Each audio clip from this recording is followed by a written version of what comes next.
हाँ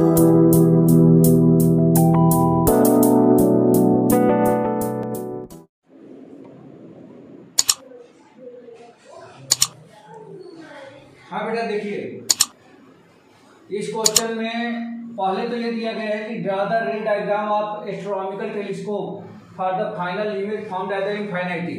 मतलब एक ऐसे टेलीस्कोप का हमें रे डायग्राम ड्रॉ करना है जिसका फाइनल इमेज कहाँ बनता हो, इनफाइनाइट में बनता हो। ये पहली चीज। दूसरा क्वेश्चन ये पूछ रहा है कि ये स्मॉल टेलीस्कोप है एन ऑब्जेक्टिव लेंस। एक टेलीस्कोप है जिसमें एक ऑब्जेक्टिव लेंस है of the focal length 140 centimetre. Objective lens का फोकल लेंथ 140 सेंटीमीटर है and an eyepiece lens है जिसकी फोकल लेंथ कितनी है, 5 सेंटीमीटर है। Find the magnifying power of the telescope for viewing instant object when the telescope is in the normal adjustment. यानी कि telescope यदि normal adjustment में है तो उस टेलीस्कोप का मैग्नीफाइंग पावर कितनी होगी, ये हमें फाइंड करना है। और दूसरा पूछ रहा है कि the final image is formed at the least distance of distinct image. यदि उसका final image least distance of distinct vision पे बन रहा है तो उस समय उसकी मैग्नीफाइंग पावर कितनी होगी। तो दोनों सिचुएशन में हमें क्या फाइंड करना है, तो मैग्नीफाइंग पावर फाइंड करना है। यही फाइंड करके बताना है बेटा, ठीक है।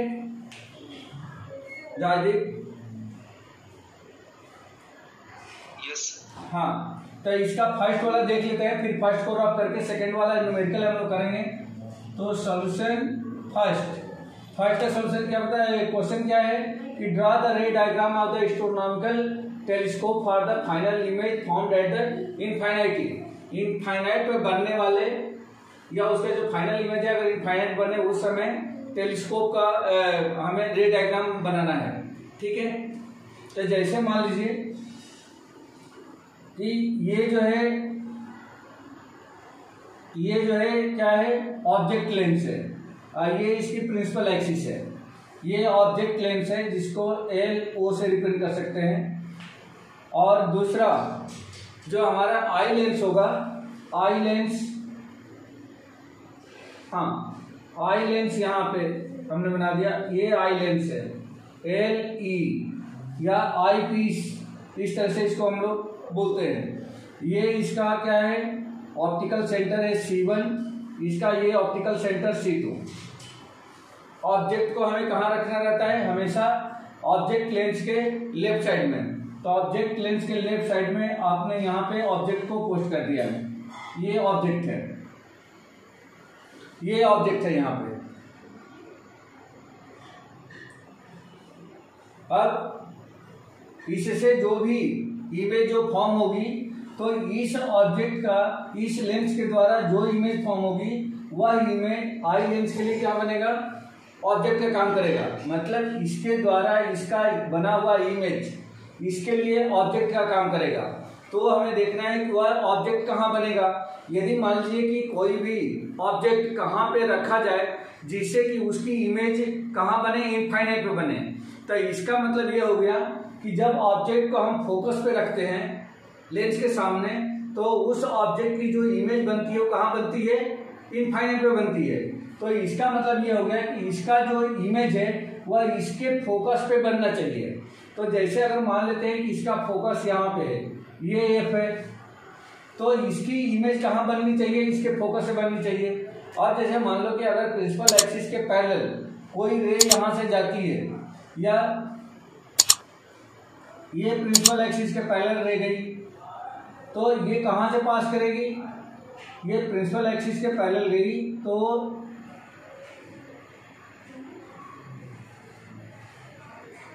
एक मिनट, तो इसके फोकस से पास करेगी, इसके फोकस से, इस वाले के फोकस से ये पास करेगी। ये कुछ ऐसे आ जाएगा। और जो इसके ऑप्टिकल सेंटर से पास करेगी वह कुछ ऐसे जाएगी यहाँ पे। अब इसका फोकस एक्चुअली हम लोग कहाँ बनाएंगे, जहाँ पे इसकी इमेज बन रही है। तो इमेज मान लीजिए कि ये इमेज इसकी बनी, ये इमेज बनी, तो ये इसका फोकस हो जाएगा। इस लेंस के लिए क्या हो जाएगा, ये फोकस हो जाएगा। मैं AP लिख देता हूँ, focus of eye lens. Focus of eye lens ये हो गई। अब इसकी इमेज बनानी है तो अब यहाँ से इसकी, अब ये जो ऑब्जेक्ट है, जैसे मान लो कि अगर ये ए बी है तो इसको हम लोग क्या नाम देंगे, ए डैश और बी डैश। और ए डैश बी डैश ये ऑब्जेक्ट का काम करेगा, ये ऑब्जेक्ट का काम करेगा इस आई लेंस के लिए, और फिर इसकी इमेज हमें बनानी होगी। अब यहाँ से यदि कोई रे ऑफ लाइट को मैं इससे ऑप्टिकल सेंटर से भेजता हूँ और यहाँ से अगर ये जो रे ऑफ लाइट है यहाँ पे आती है तो यहाँ से भी क्या हो जाएगी, ये पैरेलल, ये इस डायरेक्शन में जाएगी। अब यहाँ पे कोई ऑब्जर्वर इस तरह से ऑब्जर्वर अगर देख रहा है तो इसकी जो इमेज बनेगी वह इमेज कहाँ बनेगी, तो वो इनफाइनाइट पे जाएगी। अगर इसको इस तरह से बढ़ा दिया जाए इधर और इसको भी इधर बढ़ा दिया जाए तो ये माना जाता है कि ये जान के कहाँ पे मिलेगी, तो एट इनफाइनाइटी पे जाकर के ये कंसीडर किया जाता है कि इनफाइनाइटी पे जाकर के यह एक दूसरे को इंटरसेक्ट करेगी। तो इसकी जो इमेज होगी वो फाइनल इमेज कहाँ बनेगी, इनफाइनाइट पे। तो इसमें लर्न करने वाली या माइंड में रखने वाली क्या बात है, वो ये है कि ऑब्जेक्ट लेंस के द्वारा बना हुआ इमेज आई लेंस के हमेशा फोकस पे ही बनना चाहिए। मतलब इसको ऐसे एडजस्ट करो कि इसकी जो इमेज बने वह इमेज आई लेंस के फोकस पे बने। अगर आई लेंस के फोकस से बनता है तो आई लेंस के द्वारा इस इमेज की जो इमेज बनेगी, जो कि इसके लिए ऑब्जेक्ट है, इसके लिए ये ऑब्जेक्ट है, उसकी इमेज कहाँ बनेगी, इनफाइनाइटी में बनेगी। ठीक है बेटा।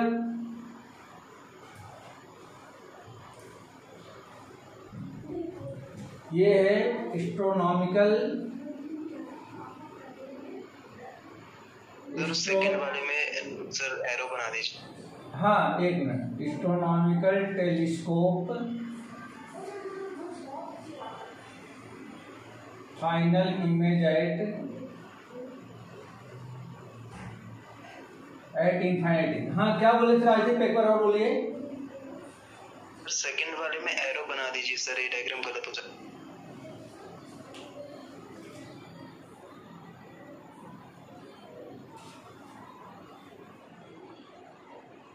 सर इस साइड आंख वाले इधर। Yes sir. हाँ ये तो क्या है कि यहाँ से रिफ्लेक्ट होगी, ये तो क्या होता है, ये तो बैक ट्रेस करते हैं ना, इसको तो बैक ट्रेस करते हैं हम लोग। Okay sir. ये तो बैक ट्रेस करते हैं, ये तो इधर जा रही है, तो कहीं नहीं इंटरसेक्ट करेगी। जब उसको बैक ट्रेस करते हैं तो आकर के इनफाइनाइटी पे ये इंटरसेक्ट करती है। ठीक है, ये रफ कर दूं।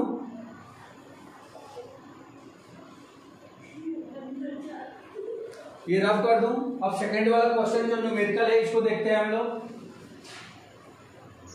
Yes sir.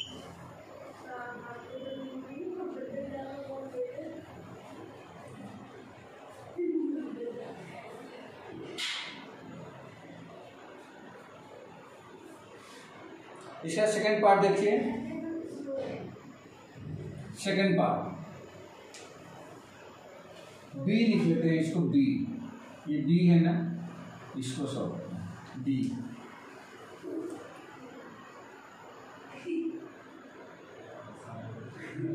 हाँ इसमें हमें मैग्निफिकेशन फाइंड करना है कि मैग्निफिकेशन कितना होगा। एक बार और देखो आप लोग, इसमें दिया गया है कि ये स्मॉल टेलीस्कोप है an objective lens of focal length 140 centimetre. उसकी फोकल लेंथ कितनी है, 40 सेंटीमीटर। तो क्या दे रखा है इसमें दे रखा है FO equal to 140 centimetre focal length of objective lens.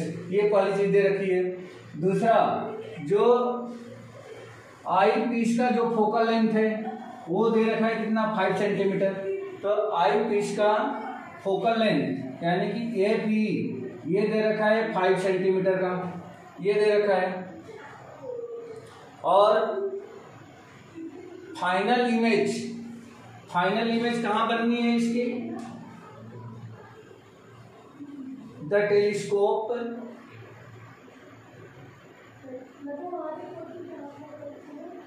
ये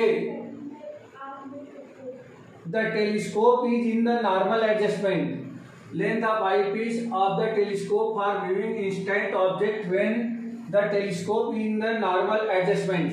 तो हमें नॉर्मल एडजस्टमेंट पे बताना है कि इसका जो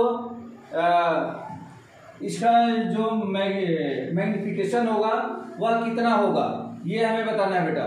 तो सबसे पहले इसका मैग्निफिकेशन निकाल दें। तो since magnification M equal to, वैसे स्मॉल एम से डिनोट करते हैं हम लोग, तो एम इक्वल टू क्या होता है, तो एफओ अपान में एफी, ये होता है बेटा। एफओ अपान में एफी इक्वल टू हो जाएगा 140 अपान में 5 इक्वल टू, ये पहले वाले का आंसर है बेटा, बी में फर्स्ट पार्ट का आंसर है। The telescope is in the normal adjustment, normal adjustment है तो उस सिचुएशन में ये बनेगा। तो ये कट करके हो जाएगा 5 गुना का 10, 5 और 40 सेंटीमीटर। मतलब ये इसका जो मैग्निफिकेशन आएगा वो कितना आ जाएगा, तो 28 सेंटीमीटर आएगा बेटा, 28 सेंटीमीटर ये मैग्निफिकेशन इसका होगा।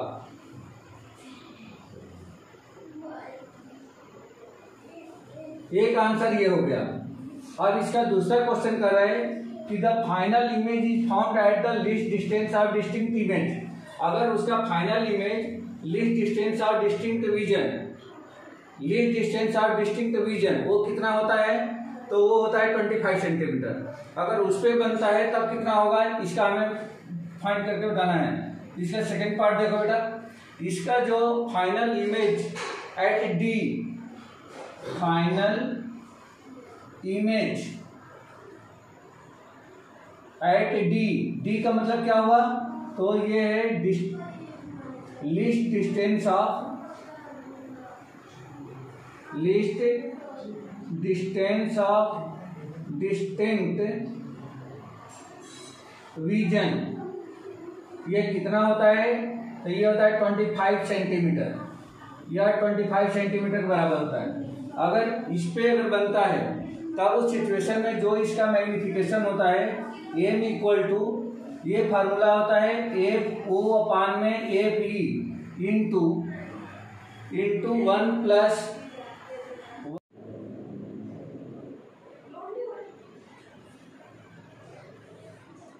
कुछ पूछना है समीर, सॉरी जयेश, नयन, निखिल, इसे कुछ पूछना है।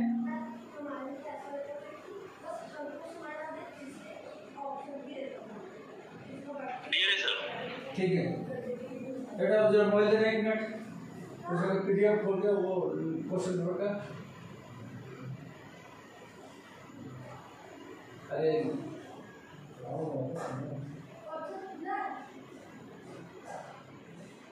जल्दी करने यार।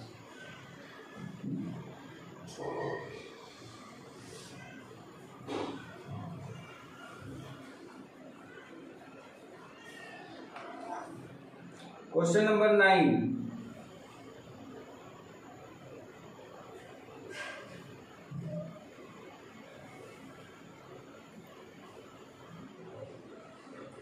क्या इसमें डिलीट है क्या सब, हैं?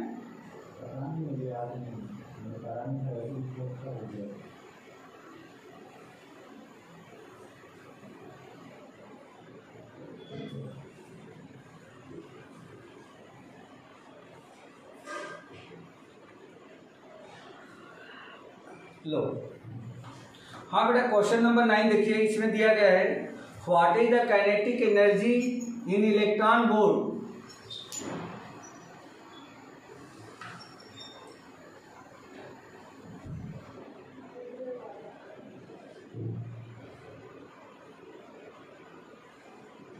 of the latest electron, fastest electron emitted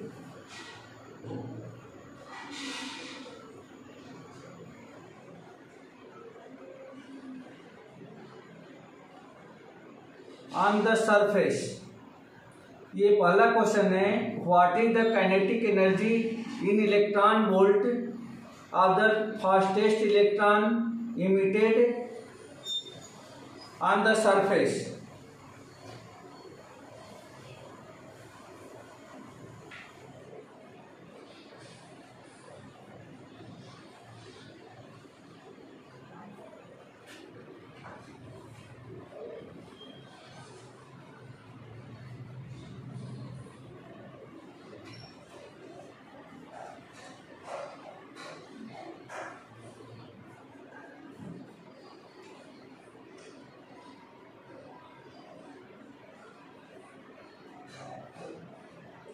what is the kinetic energy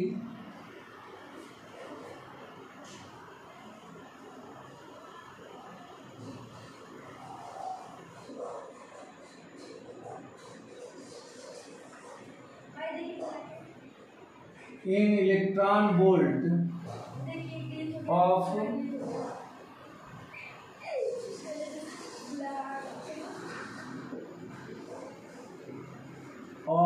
a fastest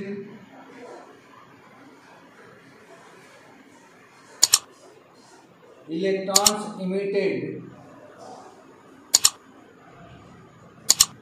sir हाँ सर पहले तो क्वेश्चन किया है ना, लाइट ऑफ वेवलेंथ 2000 एंगस्ट्रॉम।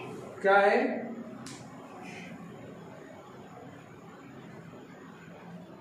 क्या है बेटा क्वेश्चन बोलना जरा। पहले और sir light of wavelength 2000 angstrom. हाँ वो थोड़ा सा मैं इसीलिए कंफ्यूज हो रहा था। एक्चुअली क्या हो गया कि इसमें कट गया है वो क्वेश्चन, इसमें दिख नहीं रहा। मैं इसीलिए वो दूसरे मोबाइल मांगा कि उसमें होगा, वो कट गया है। एक मिनट, सही आप बोल रहे हो, रुक जाओ मैं बताता हूँ इस क्वेश्चन को। हाँ बेटा ये दिया गया है कि light of wavelength 2000 angstrom falls on the metal surface of work function 4.2 electron volt. कहने का मतलब ये है कि अगर एक वेवलेंथ लाइट है जिसकी वेवलेंथ इतना है और वह किसी मेटल के सरफेस पे इंसिडेंट होती है और उसके लिए 4.2 क्या है उसका वर्क फंक्शन है, तब आपको याद होगा कि वर्क फंक्शन होता क्या था। वर्क फंक्शन वह अमाउंट ऑफ एनर्जी होता था जो किसी इलेक्ट्रॉन को किसी सरफेस से इमिट होने के लिए रिक्वायर्ड होती थी।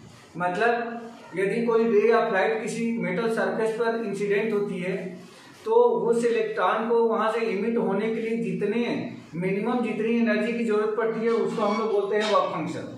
तो उसका वर्क फंक्शन कितना है? 4.2 है। अब यहाँ पे क्वेश्चन डिराइव किया गया है कि what is the kinetic energy in electron volt are the fastest electrons emitted from the surface. तो इसमें किसी प्रकार का कोई एनर्जी में चेंज नहीं आएगा, नहीं आएगा। क्यों नहीं आएगा? इलेक्ट्रॉन जो है कितना भी फास्ट आए, लेकिन जो आइंस्टीन ने ये बताए थे कि वह इलेक्ट्रॉन हमेशा क्या होता है, हमेशा एक इलेक्ट्रॉन से ही, मतलब वो जो फोटॉन होता है, जो लाइट में फोटॉन के रूप में जो लाइट आती है वह हमेशा एक ही इलेक्ट्रॉन से क्या होता है, टकराता है। तो उसमें किसी प्रकार का कोई चेंज नहीं आएगा। तो इसको हम लोग इस तरह से इसको सॉल्व कर सकते हैं। जैसे सॉल्यूशन फाइल देख लीजिए, इसमें दे रखा है वेवलेंथ, तो लेमडा इक्वल टू कितना होगा 2000 एंगस्ट्रॉम। ये इसकी वेवलेंथ हो गई और इसको मीटर में अगर कन्वर्ट करें मीटर में तो इसको हम लोग मल्टीप्लाई कर देंगे किसे 10 की पावर -10 से। तो ये हो जाएगा 2000 इंटू 10 की पावर -10, ये मीटर में चेंज हो जाएगा इस तरह से। यहाँ पे जो W0 है यह क्या है, वर्क फंक्शन है, वर्क फंक्शन। ये ऑलरेडी ये दे रखा है कितना 4.2 electron volt equal to 4.2 electron volt के बराबर दे रखा है। H क्या होता है, तो H इक्वल टू एक प्लॉन्क्स कांस्टेंट है जिसकी वैल्यू 6.63 इंटू 10 की पावर -34 ये जूल होती है। ठीक है, अब यहाँ पे E इक्वल टू क्या होता है, या इस तरीके से आइंस्टीन फोटो इलेक्ट्रिक इक्वेशन। अब यहाँ पे ये पूछा है कि what is the kinetic energy first में are the fastest electron emitted from the surface. तो अगर इसको हम लोग लिखें since Einstein photoelectric equation,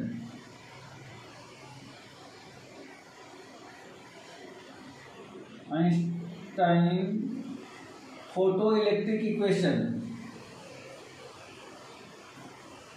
तो ये तो प्लैंक्स कांस्टेंट का वो था ना, प्लैंक्स थ्योरी है सर, तो प्लैंक्स थ्योरी की इक्वेशन थी ना। हाँ नहीं, फोटो इलेक्ट्रिक इक्वेशन दे रखा है नहीं, अपन पढ़े थे ना फोटो इलेक्ट्रिक इक्वेशन आइंस्टीन का। Yes sir yes. Kinetic energy maximum equal to, यही पढ़ा था हम लोगों ने। केमिस्ट्री में भी था ना फोटो इलेक्ट्रिक इफेक्ट, उसमें हाँ प्लैंक्स थ्योरी में था। काइनेटिक एनर्जी जब मैक्सिमम होती है उस सिचुएशन में या किसके बराबर होता है, तो H new minus work function. भाई जितनी ये एच न्यू क्या है, जितनी एनर्जी आ रही है फोटॉन के रूप में, जितनी एनर्जी आ रही है और उसमें से उस इलेक्ट्रॉन को इमिट होने के लिए जितनी मिनिमम एनर्जी रिक्वायर्ड है उसको हम लोग क्या कहेंगे, वर्क फंक्शन कहेंगे। और यहाँ पे एच न्यू माइनस ये आ जाएगा। अब यहाँ पे एच न्यू कितना हो जाएगा, तो एच न्यू हम लोगों को कैलकुलेट करना रहेगा। E इक्वल टू क्या होता है, एच न्यू।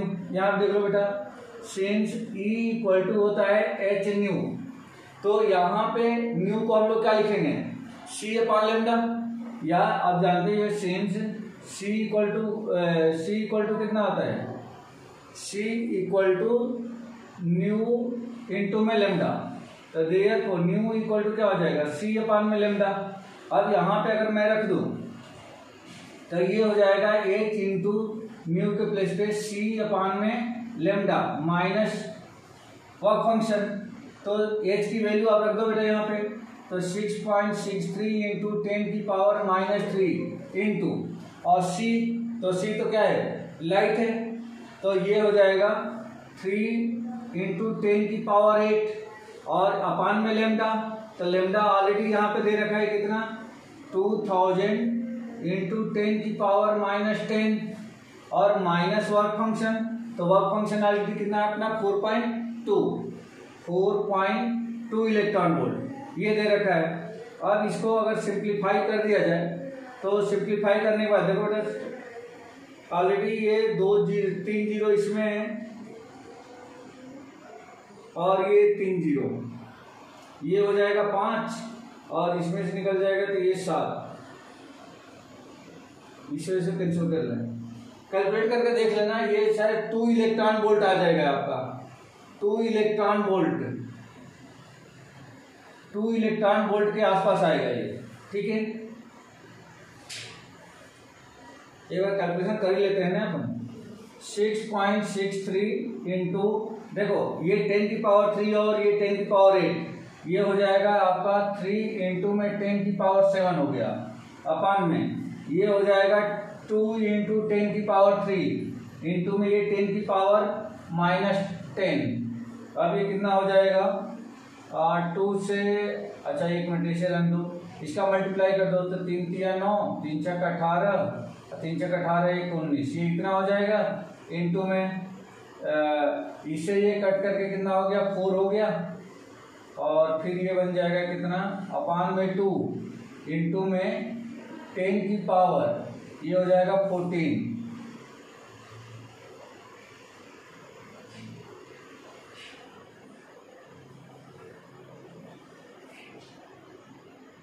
सर वो सी लाइट की स्पीड है, सर वो सी लाइट की स्पीड है। हाँ सी लाइट की स्पीड है ना,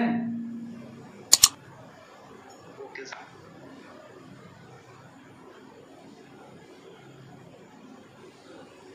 कितना हो रहा है ये तो बहुत ज्यादा आएगा, फिर इसे कट करेंगे तो ये कितना हो जाएगा 292924 लगभग 9.94 इंटू 10 की पावर 14 आ रहा है, तो 3 इंटू 10 की पावर 8 मीटर पर सेकेंड।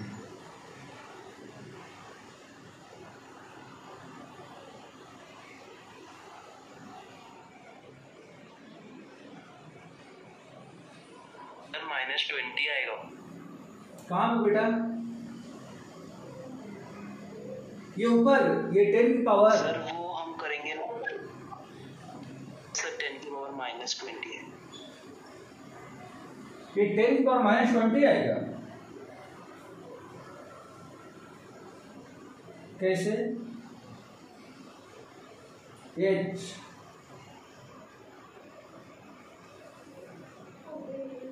अरे हाँ, एक मिनट, ये माइनस का 34 होता है बेटा, ये माइनस का 34 होता है, 10 की पावर माइनस 34, ये गड़बड़ हुआ था,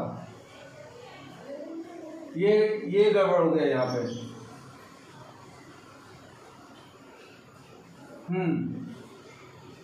अब देखो ये ऊपर जाएगा तो ये प्लस का हो गया, तो 10 और 18 इसमें से निकल जाएगा, ये हो जाएगा 6.63 इंटू 3 इंटू और 18 इसमें से निकल जाएगा तो बच जाएगा 15 नहीं 16, तो 10 की पावर माइनस 16 बचेगा, 18 6 24 ठीक है। और अपान में कितना आ गया, अपान में ये आ जाएगा 2000, फिर ये 10 और ये कम हो जाएगा मतलब 3, तो 6.63 इंटू में 3 इंटू में 10 की पावर ये माइनस का 19 अपान में 2 हो गया, 3 से मल्टीप्लाई कर दो तो 3 3 जा 9, 3 6 जा 18, 3 6 जा 18 और 19, ये यहाँ पे आएगा, और अपान में 2 इंटू में 10 की पावर माइनस का 19, ये से हो जाएगा 9.94 इंटू में 10 की पावर माइनस का 19,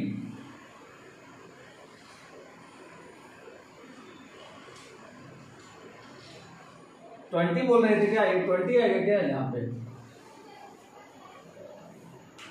सर मेरा 20 आ रहा है। 20 आ रहा है,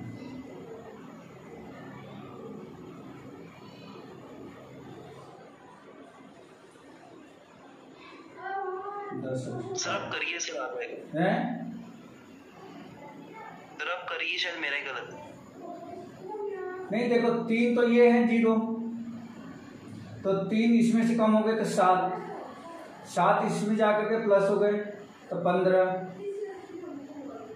और 15 इसमें से कम हो जाएंगे सर, ये सर हैं? सर 19 आएगा सर, 19 आएगा।